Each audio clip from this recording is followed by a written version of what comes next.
how's it hanging? Today I am revealing your doctor/hospital secrets. I'm sorry and you're welcome. Let's get started. So one time for Valentine's Day, I thought it would be a romantic idea to spice up our fun in the bedroom for my girlfriend when she got home from work. You know, love and whatnot. When she got home, Eve thought it was a good idea to present her with a rose in a funny way. What? Bad idea. We rang an ambulance and I spent Valentine's Day in a hospital whilst 3 different doctors tried to remove a rose stem from my urethra. Happy Valentine's Day, I guess. Jesus. I'm afraid of even holding roses because that shit's prickly as fuck. Alright, so the year was 2016.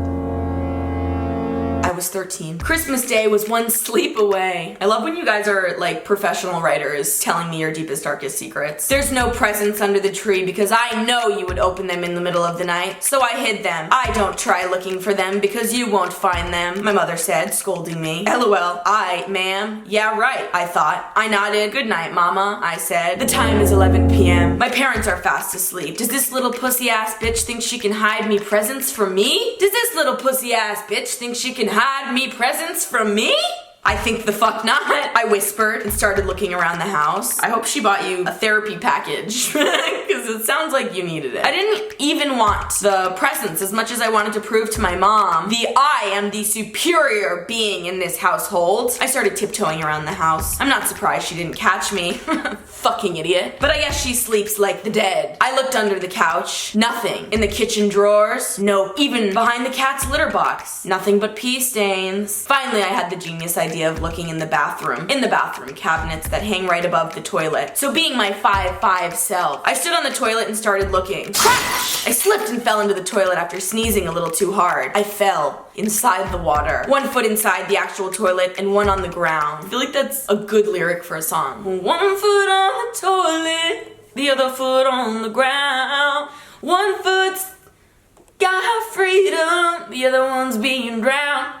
I am still standing. My mom comes rushing downstairs. Jesus, Mary and Joseph, what in the world? She screams. Long story short, got my foot stuck in the toilet and we had to call an in-house doctor and plumber. We had to shut off the water and remove a part of the toilet to get my giant foot out. To remove it. Never stood on a toilet again. Most people haven't. Once I faked having strep throat in school and went home, but then the day after I actually didn't feel good and I went to the doctor. Turns out I actually got strep throat.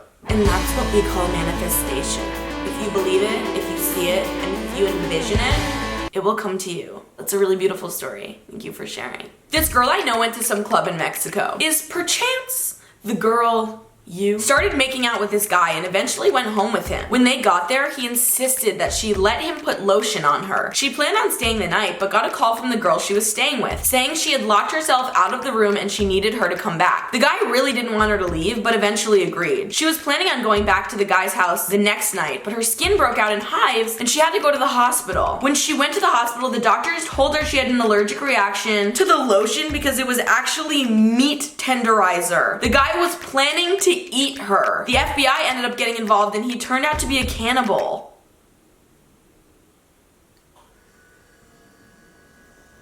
Even my fridge is having a reaction to this secret. I know! That's fucking crazy. Yeah! I mean, you eat meat, but I shouldn't eat. You know what I mean? Like, what? I don't know what I was saying either. I once put in a Super Plus tampon when I wasn't on my period. Why? And it got stuck and I couldn't get it out. I had to go to the doctor and they had to snip my vagina to get it out. Oh, I don't like that. Ew. It's okay. You're okay. I won't do that to you. I promise I would never do that to you. I'd never disrespect you like that. I would never disrespect you like that. I was on vacation for 1 week in Mexico with my family, and when the day came for us to leave, I just kept on thinking that I had school tomorrow, and I really did not want to go. So when my mom and dad and sister were outside taking the suitcases, I went to the washroom and turned on the tap. I then drank a little bit of water. I knew that the water was not good for you, so that's why I drank it. I then did not have to go to school for 4 days. Whoop whoop. And I then went to school after those 4 days for like 1 hour, then went home to watch TV because I was still sick. Nobody knows what I did though, and the doctor thought it was a bug, as in a sickness, and they never suspected the water. Sneaky. Personally, I think I'd rather just go to school. But that's me. Leave a comment down below, let me know. My hands, my feet, and armpits are always sweating. And I can't stop. I should go to the doctor, but whatever. Boys at my school keep wanting high fives and and stuff, but I have to lie that I have meningitis and a bunch of diseases, so they don't call me nasty. I don't even, what is meningitis? That sounds way gnarlier than just having a sweating problem. Why don't you just always tell people that you just washed your hands? That's a good idea. You're welcome. So when I was a kid, I always wanted crutches. I don't know why. I just saw other kids who would like break or sprain their ankles / legs, skipping along on them with their cool ass casts. Needless to say, I was jealous. Anyway, wherever me and my mom went, like Walgreens, Walmart, etc., I would always see a pair for like 30 bucks and beg her to get them for me. My mom never did because I didn't need them. One night, me and my mom were at my aunt's house getting ready to leave. She was in the driver's seat of the car and I was towards the back passenger door throwing a backpack in. When I shut the door, I had an idea that I would have her back up the car to meet the door with where I was standing and pretend she ran over my foot, and then I could finally get crutches. So she did. She backed up, I pretended she ran over my foot. Best part is she took me to the doctor, they did an x-ray and literally found nothing, but stated I could still have a hairline fracture. I finally got my crutches and a cool ass cast to go with. Hell yeah. Anyways, it lasted about 2 weeks before I realized crutches suck. Yeah. My pits had rashes and the freaking cast was so tight I had to slip it off at night to get relief and hope no one came in the room. Anyways, I took it off and when I was cleaning my room a couple months later, I found it again. I ended up telling my mom about the scheme. She literally took me to the school to tell my teachers about the lie. I had to call all of my family and tell them I lied. I went around the neighborhood. I swear to God, I had to tell the clerk at the gas station we didn't even know. Needless to say, don't lie. It was very embarrassing, as I'm sure it was for her as well to be a mom who ran over her kid's foot with a car. I feel like your mom had a personal motive in that life lesson she taught you. Either way, I'm glad you learned not to lie. When I was in high school, I made a Tinder. I matched with a bunch of guys, and me being 18, I thought I was a grown adult. I matched with this guy who lived 20 minutes from me, and I found out he was in med school, so I went to his house. He cried for an hour about how his ex-girlfriend cheated on him, and then asked if I'd suck his I was totally not in the mood, but I said yes. Come to find out, he has a chode. Flash forward 6 years and I go to my mom to a doctor's appointment and guess who walks in? Dr. Chode. I spit out the water I was drinking and since I snuck around back then, my mom had no clue. Long story short, it's weird and I refuse to take her to appointments. Dude, you need to get a new fucking doctor. What the It's so upsetting that this pediatrician, assumably, is matching with borderline teenagers on Tinder. I'm not mad about the chode. I'm mad about the predator. I'm a pothead, a real smoker of the green, you know? Yeah. And on 420 last year, I decided I wanted to see how high I actually could get. I ate an entire brownie and a cookie. I smoked a fat bowl mad hard. And I sat on the toilet for a few minutes to smoke my bomb. Not only that, but I smoked some poppers because I'm cool. Yeah, we get it. We get that you are cool. Anyways, I slept for 82 hours straight, woke up in the hospital and my dog was taken away, given to the SPCA. I had her for 12 years and just like that, gone. For what? Weed? My parents blame it on the fact that I puked 14 times on their white carpets, stole their car, and drove it through the garage door, and I potentially might have called 911 and told them that I have a bomb. But I don't remember that for some unknown reason, so I know my parents were lying. They just didn't want me to have a dog. R.I.P. Joey. You were a good fish, my dude. Dude, are you still high? I thought your dog was taken away, not that it died. And also, the dog was a dog, not a fish. Also, my 13th birthday was canceled after this since I was grounded for a week. Fuck you, mom and dad. You've had your dog for 12 years, so you got her when she was your dog, and you got her when you were 1. There's a lot of information here that's not lining up. And I don't appreciate it. Okay.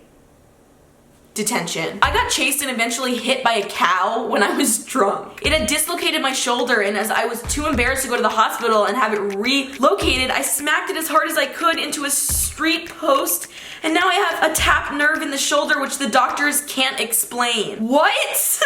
I want to know what you did to piss this cow off enough to chase you down. Cause like I feel like cows just do their own thing. You know what I mean? Like when I was in 7th grade, we had to run a mile in my last class and I was tired of running every day. I know that you mean running in gym class, but I just relate. I'm just tired of running every day from everything. So I faked having asthma. Before class, I pretended to have an asthma attack and made myself cry and shake until an ambulance got to my school and the doctor prescribed me an inhaler. So every time I had to run in school, I just pretend I'm out of breath and use my inhaler so I can sit down. I still fake my asthma attacks to this day whenever I don't want to do something. I'm 19 now. I do feel bad because my mom had to pay a lot of hospital bills, but I got to sit down while everyone sweated in the gym. I'm Jim. Worth it. That's really like immoral, but also really smart. That's the trouble with people who are up to no good. It's this balance of being like, that's cool, but it's not right. So basically once me and my 2 other siblings were hitting some broken toys with golf clubs in the backyard. I don't know why. And we were using fake plastic golf clubs. So I asked my mom if I could have a real golf club and she said yes, as long as you don't hit your brothers. She was obviously joking. Was she? But a few minutes later, I wasn't really paying attention to what I was doing and I was just swinging my golf club around like crazy. Little did I know my little brother, 5 years old, was right next to me. I was about 9 years old. So I accidentally hit him over the head as hard as I could with a golf club and we had to go to the hospital and it was not good. Long story short, he now has a bump on his head that will probably be there forever. I would resent you so fucking hard if I was your brother. Ooh, resentment isn't healthy. It won't do him any good. It won't do me any good to resent you either, so I'm just gonna let it go. I'm just gonna let it go. I'm gonna try to let it go. Okay, so this is the story of how I got coronavirus. No, I'm JK LOL. But this is about something stanky. It's misleading, but fine, I'll read it. So there's a girl in my class who's a bit odd. And last year my friend and I saw her fucking masturbating under the desk in fucking philosophy. I get it. Philosophy is, it's fucking everything. I get aroused by philosophy too. Oh my god, I wanted to cry. She was probably getting turned on by the TED Talks. Yeah, that totally fucking makes sense. But anyways, after that, everyone found out she just masturbated in any given class. Oh, okay. She's not as cool as I thought. It's fine. Philosophy and maths were the 2 I saw her in.